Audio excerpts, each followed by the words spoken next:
analyze the samples, manage hashes. Here, where you create detection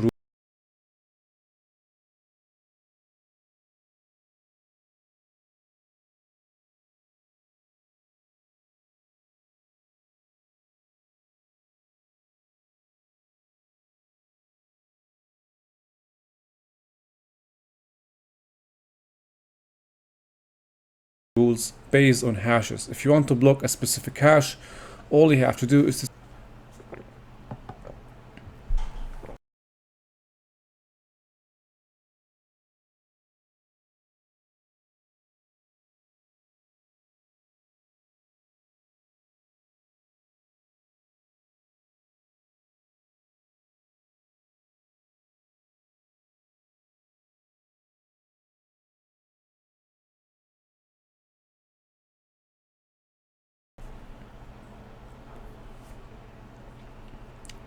So now we have the results along with the information about the sample.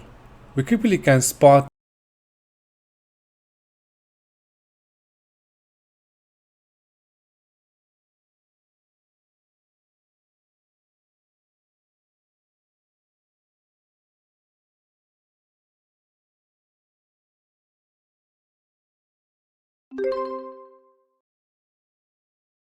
it. Once we submit the hash, I've got a new mail now from the attacker. Hi again, good work.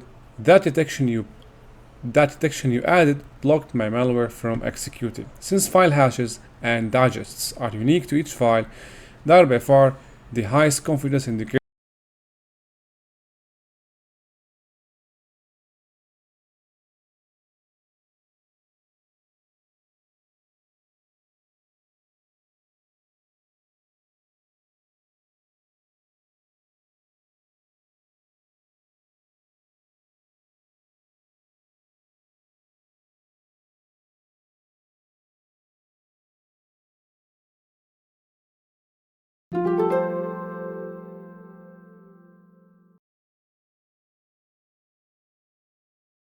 Change, I only need to alter a single bit of the file and the detection rule you added will fail. That's correct. In fact, all I did this time was recompile the malware and I generated a new file hash and executed without issue. See if you can come up with a new way to detect it. So now the parameter film, or where we are on here, above the bottom or above the lowest level. Here the attacker now starts to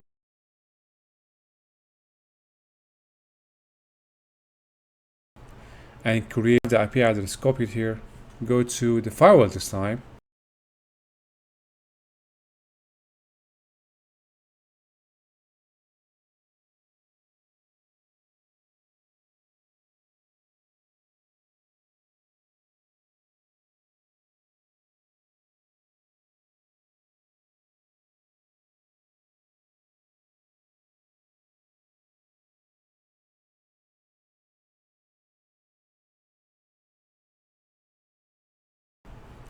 And create a new rule. It's going to be egress. Egress, it's outgoing.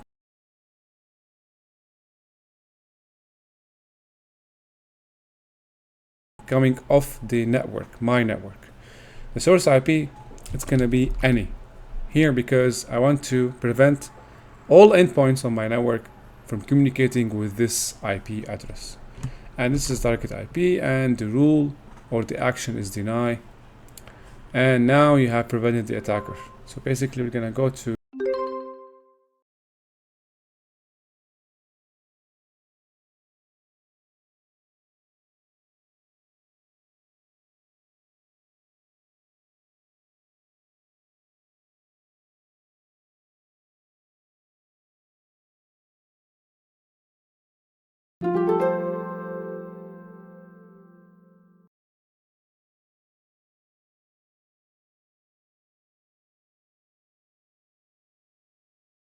proof, though, as it is trivial for a motivated adversary to get around it using a new public IP address. That's correct. If the attacker changes the server or changes the hosting of the malware, they will get a new IP address. Or simply they can use a feature. If the hosting offers a dynamic IP, they will be able to change the IP address, and therefore they will be able to get around your detection rule. I just signed up for a cloud service provider and now have access to many more public IPs. This time you will need to detect sample 3 another way. So now the pyramid of pain is here. The attacker now starts to put more effort into evading the detection rules by one time by changing the hash, another time by changing the IP address. So this time you will need to detect sample 3 another way. I already have my server running from a new IP address and I have plenty more backups to fail over in case they get blocked. That's the flag for task 2.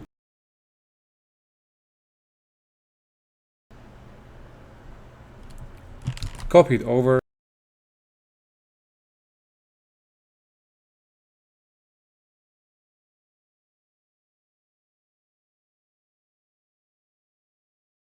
And go to DNS folder, create DNS rule, and from here we're gonna name it sample3 C2 domain. The category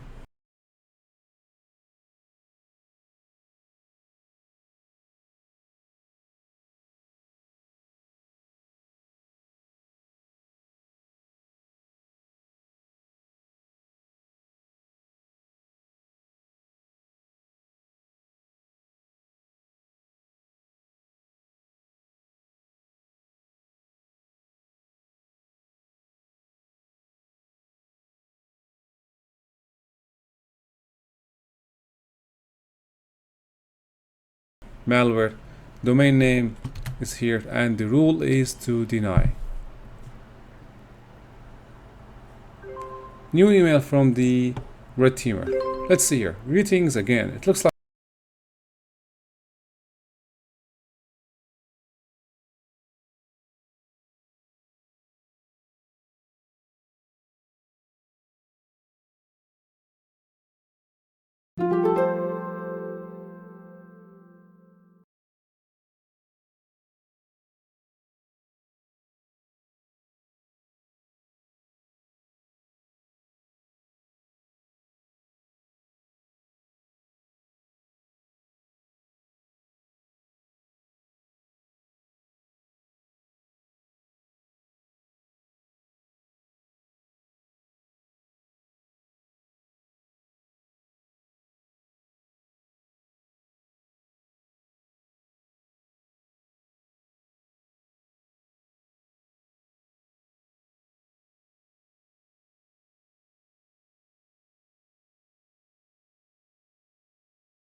you were able to block my domain this time because every new IP address I try gets detected. That's correct. All IP addresses resolve with the same domain name.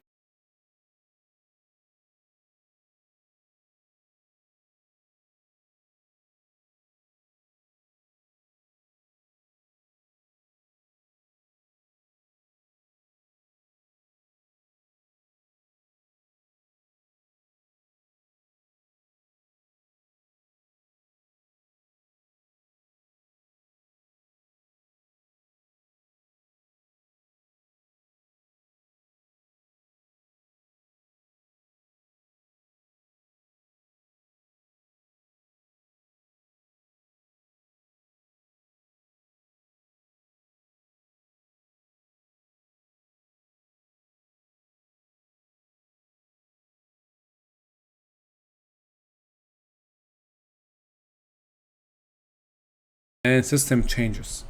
So here the system change we're looking at is registry changes. Registry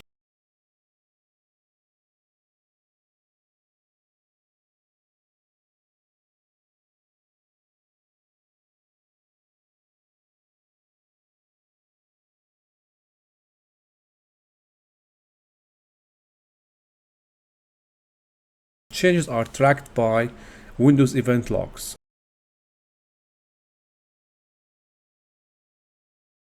Monitor and assign or choose the type of modification which we want to monitor. In this case, it is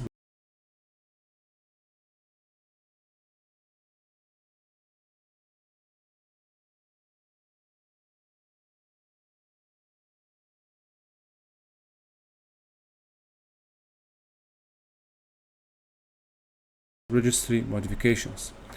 So registry key and registry name. Name is disable real-time monitoring, and the value, copy paste.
Okay, as to the value here, it's 1.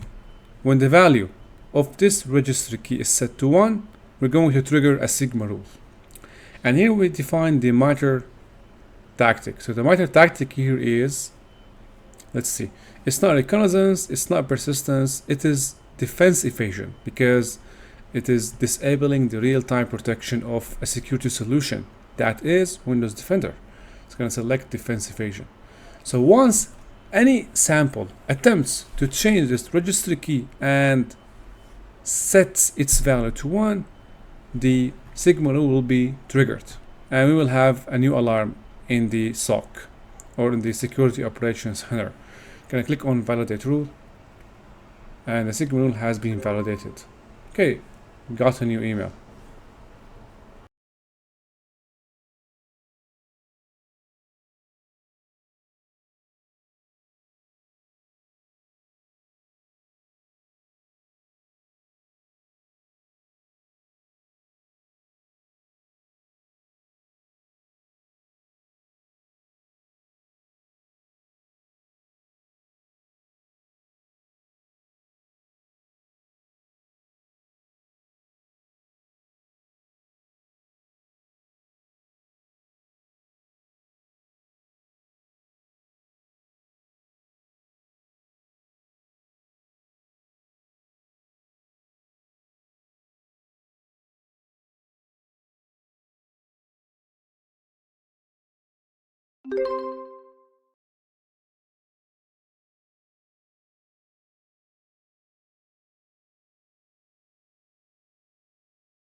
Create sigma rule, and from here we're going to select sysmon logs, network connections, and from here the remote IP we can put in the IP address we have spotted, but again, the attacker can change this IP. We're gonna use any as the remote IP address. The remote port should also be any. It can be 443, the port we just spotted, but again, given the attacker has reached this level of sophistication, we're gonna have to assume that they can easily change the IP on port. That's why you're gonna have to use any here. The size is gonna be 97, and the frequency is going to be 18 double O's because it's the time in seconds of 30 minutes. And the tactic here, tactic will be command and control because it's a communication to C2 server. Validate, and you have a new email. Let's see here. You managed to detect sample 5. I'm very impressed. And you have a new email. Validate will be command and control because it's a communication to C2 server.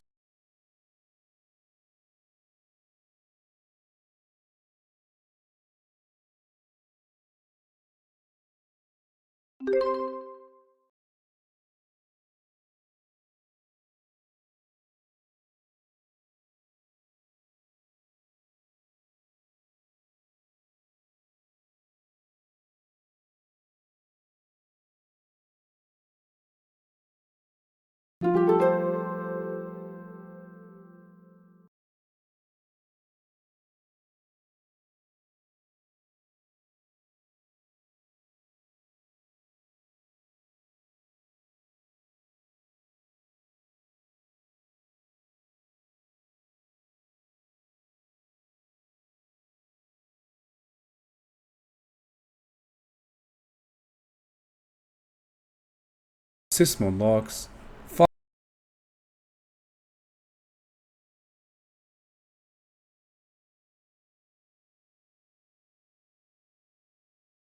file creation this time. And here we're gonna put in the file path.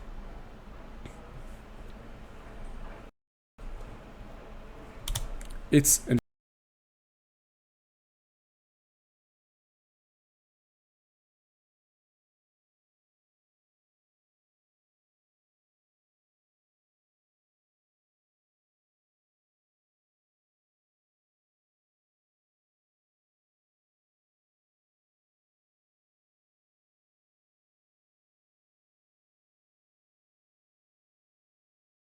the temporary directory and the file name, and an option is exfiltration.